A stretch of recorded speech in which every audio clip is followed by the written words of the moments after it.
Hey there, today I want to talk about why Zhongli is not necessarily a good role for your account, depending on who you are, depending on what type of player you are, and depending on what kind of DPS you're looking to play. For a lot of players out there, his biggest selling point is of course his massive defensive utility with almost a really huge unbreakable shield that can shield you away from any danger, protecting your primary carry. You're probably pretty confused as you often hear a lot of people talk about how Zhongli is a really good role, almost a must pick up for your account.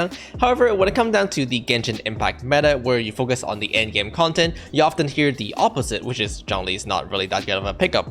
But you're wondering, why that's the case? Should you be picking him up or not? So let's settle the discussion for once and for all. But if his defensive utility is so good, then why isn't he necessarily a good pickup? That is because the nature of Genshin Impact endgame just doesn't favor defensive option at all, but rather hugely favor offensive option. When it comes down to Genshin Impact endgame, they often have you race against the clock in a game mode known as time attack, where your objective is to finish all the enemy before the timer run out. In this case, defense is not really valued. It doesn't really matter if your entire team is dead. It doesn't really matter if you're 1 HP. As long as you can defeat all the enemy before the clock runs out, you beat the game. On the other hand, you can have all your members survive and full HP even. However, if you don't do enough damage to actually beat the timer, then all your effort will be for nothing, as well you didn't actually defeat the chamber. Taking a look at the current Genshin Impact endgame content, for example, where they have you race against the clock in Spiral Abyss, and you must beat each chamber under 3 minutes in order to fully complete it, aka obtaining 36-star clear. However, it is not limited to Spiral Abyss that we see time attack. Even in other events like Vagabond or Metal type event, we're still race against a clock where we have to defeat all the enemy under a certain amount of time before we fully complete the event, either with a platinum medal or the highest score available in Vagabond. As doing enough damage is the #1 primary focus when it comes to completing these challenges, English free crafter often value doing enough damage first before focusing on survivability, as well if your team doesn't have enough DPS to beat the chamber, then no matter how hard you try, you almost never succeed. Now, while it is possible to get more DPS out by playing better, for example doing better rotation, better energy funneling, better grouping, maybe if you're playing certain team there's a specific trick like Hu Tao can do animation cancel or international team can do double VV swirl. In general, it is very difficult to squeeze out more DPS. After all, it is really dependent on your characters to begin with, plus for certain characters or team comp, it is not really possible to squeeze out more DPS by playing well. For example, in the Yoimiya team comp, as your only available option is to left click harder, then it is very difficult to squeeze out more DPS of your Yoimiya team, and you very easily hit your potential limit in terms of DPS. Unfortunately, while Zhongli is really good at what he does, providing you massive utility, because Genshin Impact endgame is just time attack, the squeezing out as much damage as possible, it just valued dramatically higher than having massive defensive utility. Taking a look at the current Spiral Abyss iteration, for example, coming into the 4th Trove, let's start by Chamber 3, which is the hardest chamber the game has to offer. In 4th Trove Chamber 3, we're met with Mirror Maiden and Crowd Gunner on the first half, and then finally a Rune Serpent on the second half. Starting off with the Rune Serpent, which is one of the most annoying enemy in the game. Coming into the Rune Serpents, your first thought isn't, well, let me think about how I can make sure to dodge this guy's attack.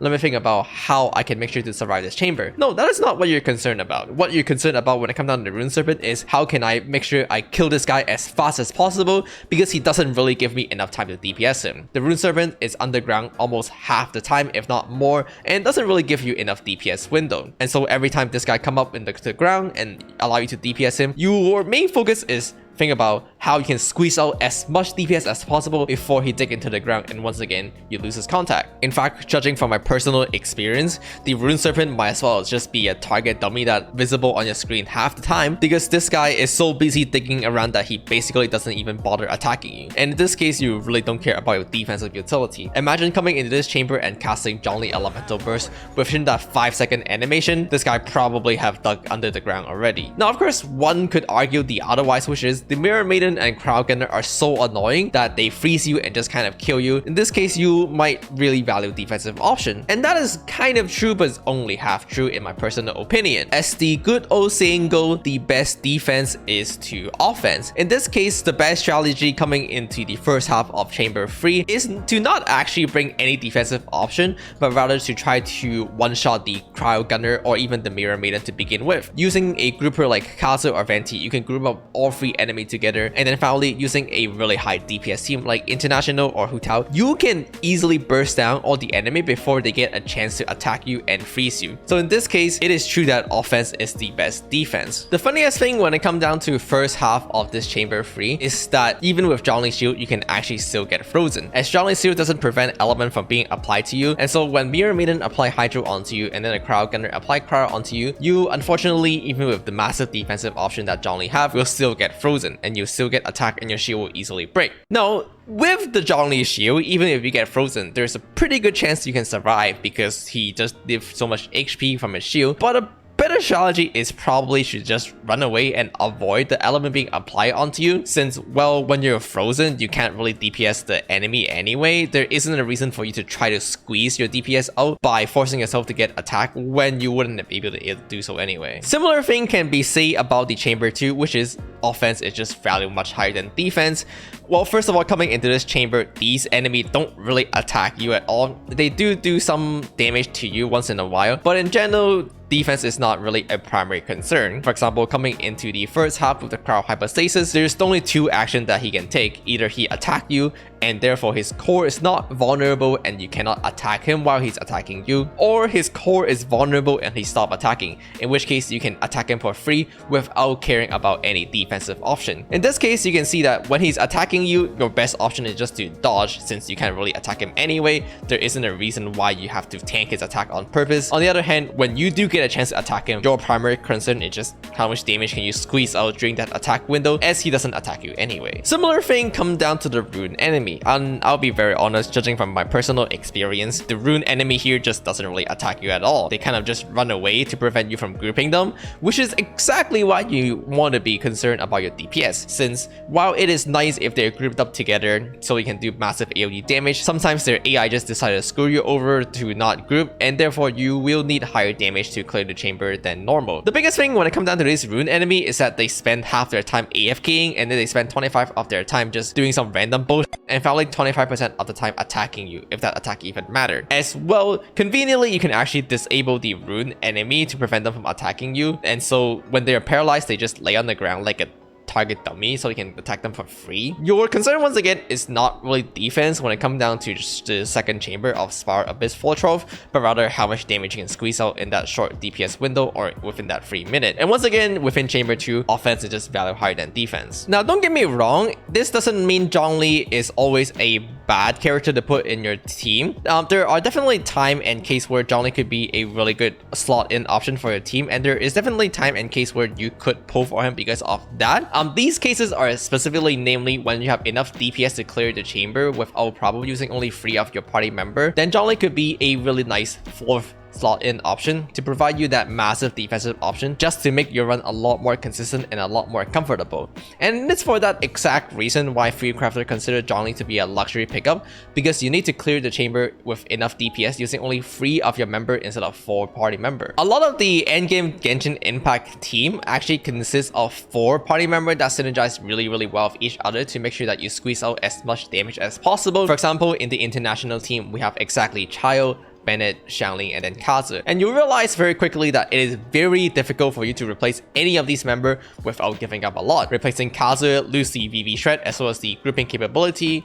Replacing Child here, give up your Hydro application, and therefore you can no longer vaporize on your Xiangling. And of course, no word needs to be described when you try to replace Bennett or Xiangling, in which case the national team completely break apart. You realize that Zhongli just doesn't really have a place when it comes down to a team like this, as you give up a lot trying to run Zhongli. But if you can comfortably clear the chamber using only 3 party member, as I mentioned before, then stalling in Zhongli actually isn't that big of a deal here. Similar thing can be said about other party that contain exactly 4 synergized members, like Raiden National, Freeze Team, Taser Team, and so on. It is just very difficult to put in Zhongli in these teams as all 4 of their slot is occupied, and so Zhongli is just a really expensive luxury option that you can only afford if you can somehow afford to drop one of their members for their synergies. Now, there are definitely other teams where Zhongli can easily be slotted in without giving up a lot. For example, the Mono Geo team is a really great example, as the Mono Geo team can really appreciate Zhongli since he's a Geo character anyway, and the Mono Geo team doesn't really synergize with other elements. So if you're a player who like to play Mono Geo, then picking up Zhongli might not be that hard to afford to put into your team. But keep in mind that this is exactly one of the biggest weaknesses when it comes down to these teams, is that they are either dependent on Zhongli for reasons, or they just don't have any other better option to slot in except for Zhongli, which means their overall damage potential could be lower. Different example could be Xiao, where he's really squishy and kind of appreciate a shield. Yoimiya, where she has problem canceling her attack when it comes down to ICDs and stuff, and so she appreciates shield. In both of these cases, it's more a character weakness that they need Zhongli to function rather than a character strength. But if you decided to play on those characters anyway, you don't really care that they're not top tier meta characters because you just want to play them because you like them, then putting Zhongli in here could make a lot of sense, and you could decide to pull for him if you're just gonna play those teams. Interestingly enough, Hu Tao could actually really appreciate Zhongli, not because Hu Tao is squishy, it's because, to be honest, Hu Tao is actually quite tanky when you play her well, especially with good animation cancel and her built-in healing come down to her elemental burst, and not because Hu Tao is good with double Geo. Although Hu Tao is quite decent with double Geo, it is more recommended to run double Hydro with Hu Tao if you can afford it. But the biggest reason why Hu Tao actually really appreciate Zhongli is because her best team, double Hydro team, could actually get really good results with Zhongli here. Hu Tao, surprisingly, is a character that doesn't work that well with Anemo characters, since she doesn't have a method of applying Pyro outside of using her elemental skills, which you can't really use to apply Pyro. And so it is very difficult to swirl Pyro when it comes down to Hu Tao Vape team, and therefore most of the time you just opt to swirl Hydro only instead. Conveniently, Zhongli can shred resistance by 20% universally. So that means that when you do put Zhongli into a double Hydro Hu Tao team, not only you can shred the Hydro resistance by 20% so that your Xingqius and Yelan can do more damage, you can also shred the Pyro resistance by 20% so that your Hu Tao can also do more damage. So in this case, Zhongli actually benefit all 3 characters with his shred, while Anemo characters usually only benefit 2 characters with their shred. And so Zhongli is a very comparable option, especially if you're equipping the 4-piece Petra on your Zhongli and just picking up the Hydro. In that case, with a Hydro Crystallized, you can gain 35% Hydro damage to both of your party member while simultaneously shredding all 3 elemental resistance at once. And so in this case, Zhongli is a very comparable option to the Anemo slot here, because Anemo doesn't really work that well with Hu Tao. Anemo character like Kaza is still argued to be a little bit better with the bonus utility that he can bring, like grouping, as well as just having higher damage ceiling potential. But when it comes down to double Hydro Hu Tao, Zhongli is actually a really solid option that you can also consider to put in here. From there, you can just see that for a lot of the top tier meta team, although not all of them, Zhongli just have a very difficult time being slotted in, as you often trade massive utility for it. This is also a good time to talk about one of the more common take that people have, which is, well, dodging is a DPS loss, so by putting Zhongli in, you gain more DPS. That is theoretically true, but then you have to consider, once again, opportunity cost. You realize that for a lot of these teams, it is true that Zhongli could help you do more DPS by not requiring you to dodge, and therefore you can just focus on attacking the enemy. For the most part, putting in a actual synergistic character, like for example in the international team, putting in Kazu over Zhongli would just give you so much more damage than you trying to not dodge and focus on DPSing uptime. And so it just doesn't really make sense to use the argument that not dodging gives you more DPS, because not putting Zhongli in actually gives you more DPS. With that being said, I also want to briefly cover the Zhongli universal 20% elemental resistance shred, especially when it comes to the potential with Dendro patch. As Genshin Impact 3.0 will introduce Dendro element, we're bound to get Dendro sub DPS, Dendro main DPS in the futures, and many people are probably curious to know if they should roll Zhongli for those Dendro characters. Now, if you're a follower of my channel, or if you're not, then don't forget to subscribe if you're enjoying the video. You'll know that I'm not really a fan of advising to pull for characters because of certain future potential. In this case, you're banking on the fact that Zhongli might be good with Dendro characters, and you're making pull decision based on that, and I don't really recommend that, since future is unknown. We don't really know. We can't really say if it's gonna be good or bad. All we can really base off is the current information that we know, and with its current setting, Zhongli is a good characters, but a very expensive and a very luxury characters that is hard to afford. And so depending on what you're looking for, depending on account, he is still the same position, which is he's not necessarily a great pickup for your account. With that being said, I don't actually think Zhongli have that high potential with Dendro.